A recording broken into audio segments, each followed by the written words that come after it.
Hi boys and girls, I'd like to read you one of my favourite stories. The title is Little Lamb to the Rescue, and the author, the lady that wrote it, is Erica Briers.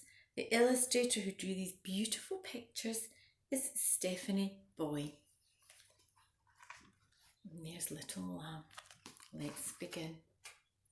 Little Lamb to the Rescue. It was spring, and out in the green fields Little Lamb was struggling to her feet. It was her first day in the world, and she was very excited to be alive. She stood up on her wobbly legs and looked around her. All the lambs in the field were different. Some were black, some were white, and some were a mixture. Little Lamb was mostly white, but she had lovely black ears, a black nose, and black feet, so it looked like she was wearing a pair of socks. The lambs were all different sizes too, but Little Lamb was the littlest of all. But she had a big heart and she wanted to be useful.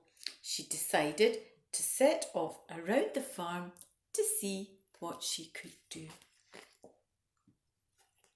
That day, the sheep were being rounded up, ready to have their woolly coats sheared. "Please can I come too?" asked Little Lamb.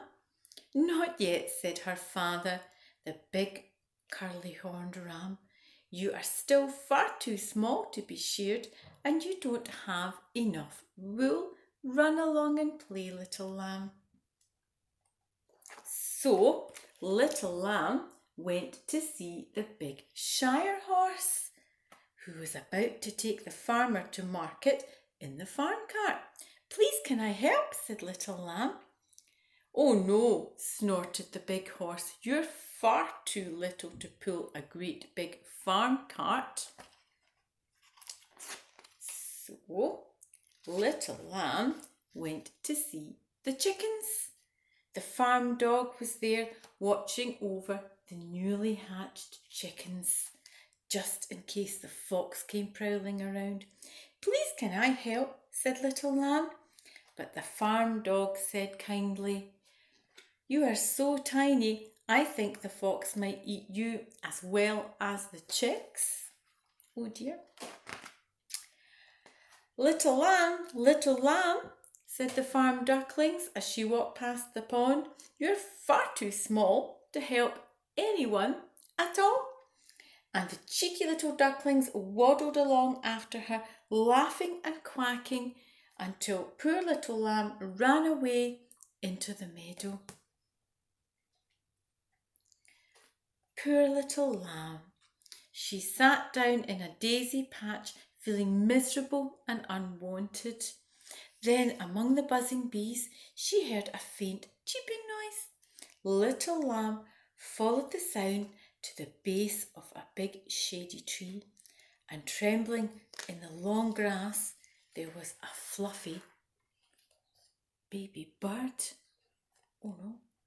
Please can you help me?" cheeped the baby bird. "I have just fallen from my nest, and I'm worried that the fox might find me soon." Oh dear, can you see the fox there prowling along? "I'm afraid not," said Little Lamb, "for I'm too small to help anyone at all." But the baby bird cheeped so sadly that Little Lamb knew she had to do something to help. So Little Lamb hopped right down to the ground, and the baby bird hopped right up onto her head. Then Little Lamb carefully put her front feet on the fence and stretched up higher and higher until the baby bird hopped back up onto his nest. There he is with his brothers and sisters. The baby bird was so happy to be back with his brothers and sisters, and the baby bird's mother was very pleased to have him safely back home. "Oh, thank you, Little Lamb," she said. "You are the kindest, most helpful animal on this farm. We hope you will always be around to help us, and all the baby birds cheep noisily in agreement. And that is the end of our story. I hope you like it, boys and girls. I wonder if you've seen lots of lambs in the field just now. Bye.